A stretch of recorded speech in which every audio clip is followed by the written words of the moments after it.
यहाँ ज़िंदगी है और यहाँ इंसान और जानवर रह रहे हैं और बाकी सारों के ऊपर ज़िंदगी नहीं है।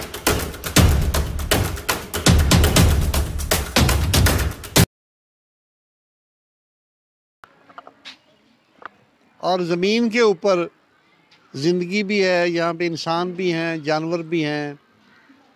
तो इसकी क्या वजह है, ज़मीन की ये अफादियत क्यों है कि यहाँ ज़िंदगी है और यहाँ इंसान और जानवर रह रहे हैं और बाकी सारों के ऊपर ज़िंदगी नहीं है? ये सवाल का जवाब कौन बेटी देगी? जी बताएं। एक बेटी आ जाए बस, जो मुकम्मल नहीं होगा फिर दूसरी बेटी आ जाएगी। अगर इनका मुकम्मल होगा तो फिर इनको सर्टिफिकेट मिलेगा। शाबाश। जी बताएं, तफसील के साथ बताना है। जहाँ से मर्जी करें। ज़मीन पे ज़िंदगी क्यों है, उसकी वजूहात क्या हैं? ज़मीन आठ सियारे हैं और हमारी ज़मीन सूरज से दूर तीसरा सियारा है। इस सियारे पे सूरज की रोशनी दरमियानी आती है और ना ज़्यादा होती है और ना ज़्यादा कम होती है। ज़मीन से आगे जो सियारे हैं उन पर ज़्यादा सर्दी है, इस वजह से वहाँ पर ज़िंदगी नहीं हो सकती। और जो सूरज से नज़दीक सियारे हैं उन पर ज़्यादा गर्मी है, इस वजह से वहाँ पर ज़िंदगी नहीं हो सकती। कोई दूसरी बेटी आई, ये जवाब मुकम्मल नहीं हुआ। हाँ, दूसरी बेटी आए। ये ज़मीन पे ज़िंदगी क्यों है, इंसान और जानवर यहाँ पे ज़िंदा क्यों हैं, इसकी क्या वजह है?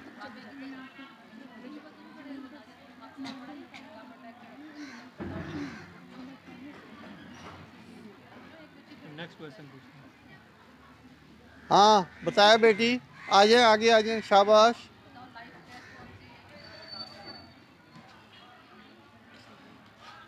कोई बात नहीं, परेशान नहीं होना। ये इल्म की इस्तात जो है उसको बढ़ाने के लिए हम आए हैं। हमारा कुरार्ज पर 8 सियारे है जिसपे ज़मीन हम तीसरे नंबर पे है। ज़मीन पे ज़िंदगी इसीलिए मुमकिन है क्योंकि कार्बन डाइऑक्साइड ज़मीन पर नॉर्मल मिकदार में होती है। बाकी सियारों में कार्बन डाइऑक्साइड ज़्यादा मिकदार में होता है। अगर कार्बन डाइऑक्साइड ज़्यादा हद से बढ़ जाए तो वहाँ पर ज़िंदगी मुमकिन नहीं है। इसीलिए ज़मीन पर कार्बन डाइऑक्साइड नॉर्मल मिकदार में है और इसीलिए कार्बन डाइऑक्साइड को लाइफ गैस भी कहते हैं।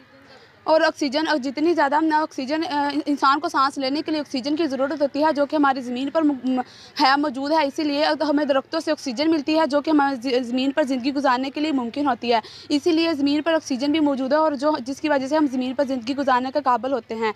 इसके अलावा ज़मीन पर वो हर चीज़, तमाम चीज़ें मौजूद है जो हमें ज़मीन पर ज़िंदगी गुजारने के काबिल बनाती है, जैसे कि पानी, सूरज की रोशनी ज़मीन तक पहुँचती है, जिसकी वजह से यहाँ पर ज़्यादा, अगर सूरज के करीब दूसरा सियारा होता क्योंकि वहाँ पर सूरज की रोशनी ज़्यादा पहुँचती और हीट एनर्जी ज़्यादा होती, इसलिए वहाँ पर ज़िंदगी मुमकिन नहीं थी। लेकिन हमारे इस ज़मीन पर सूरज की रोशनी बराबर मिकदार में पहुँचती है, इसलिए यहाँ पर भी ज़िंदगी मुमकिन है। और सबसे बड़ी बात कार्बन डाइऑक्साइड की वजह से ही ज़मीन पर ज़िंदगी मुमकिन है।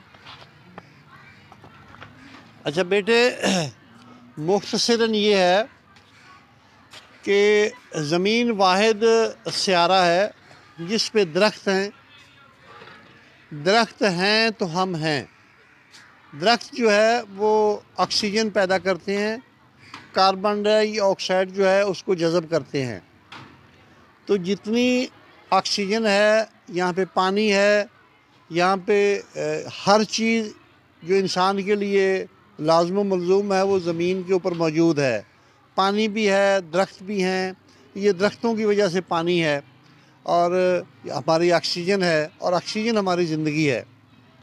तो ये पहला सवाल मुकम्मल हुआ। शाबाश इस बेटी के लिए, तालियां।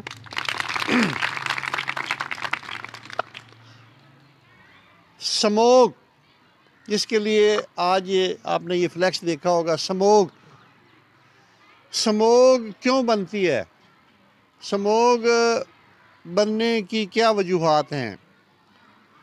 हाँ शाबाश बेटी आ जाए, इसकी पूरी तफसील बतानी है आपने।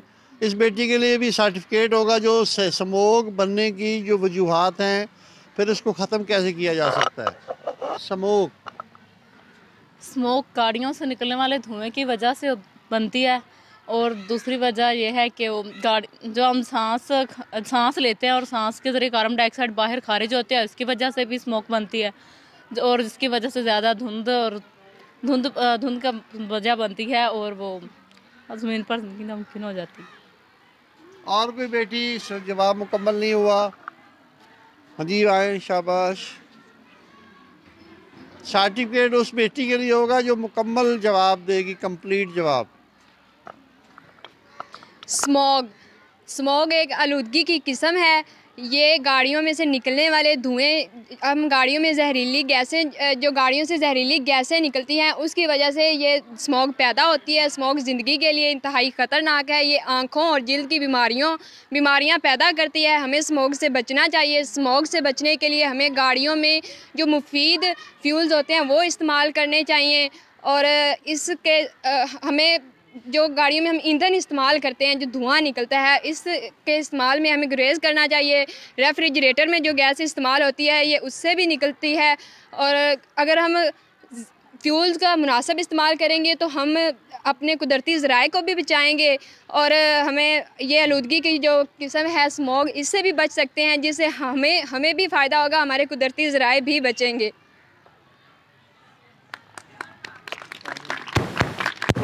अच्छा, मैं इसको मुकम्मल करता हूँ।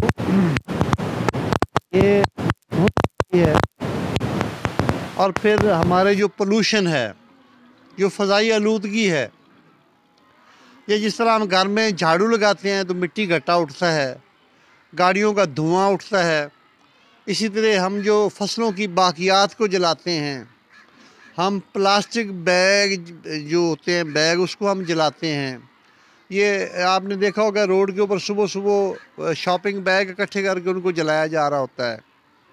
इसी तरह हम ये जो आलतू फालतू चीज़ों को आग लगा देते हैं, फिर उसमें धुंध शामिल होती है और ये जब धुआं, धुंध, पोल्यूशन, ये जब दो तीन चीज़ें इकट्ठी होती हैं तो फिर इससे स्मोग बनता है और ये जानलेवा है।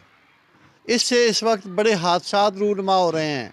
आप बेटियों के शायद इल्म में है कि लाहौर स्कूलों को छुट्टियां हो चुकी हैं कि धुंध की वजह से, स्मोक की वजह से हादसात हो रहे हैं, बीमारियां हो रही हैं, आपकी आंखों में जलन, आपकी जल्द के ऊपर उसके बुरे असरात हैं, सांस की बीमारियां हैं, दमे की बीमारियां हैं और जो हिसास लोग हैं जिनको पहले बीमारी में है हल्की फुल्की वो होती है, सांस की नालियों में प्रॉब्लम होती है, वो स्मोक के दिनों में मास्क लगाएं और स्मोक के वो जो है उससे बचें।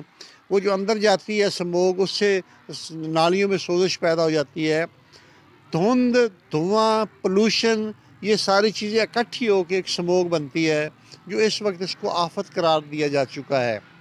आप जो बच्चों को आज हमने यहाँ पे इकट्ठा किया है, आपने, चूँकि हम इस वक्त पूरे स्कूल को इकट्ठा नहीं कर सकते थे, आपके साथ ये जो डिस्कशन हो रही है, आप बेटियों ने ये पैगाम अपने घरों में भी देना है, अपनी दूसरी आपकी जो फ्रेंड्स हैं उनसे भी इसको शेयर करना है।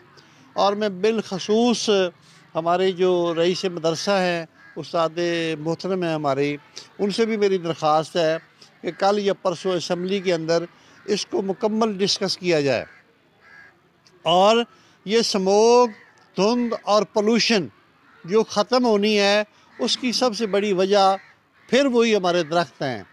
जब हमारे दरख्त होंगे, ज़्यादा से ज़्यादा शजरकारी होगी तो फिर ये जो है पोल्यूशन भी ख़त्म हो जाएगी, धुंध भी ख़त्म हो जाएगी, स्मोक भी ख़त्म हो जाएगी। इसके लिए ज़्यादा से ज़्यादा शजरकारी करने की ज़रूरत है। डॉक्टर साहब, तीसरा सवाल आप। जी व्यूअर्स, अगर आपने अभी तक हमारा चैनल सब्सक्राइब नहीं किया तो सब्सक्राइब कीजिए और साथ में दिए गए घंटी के बटन को ज़रूर दबाइए ताकि अपडेट्स आपको बाकायदगी से मिलती रहें।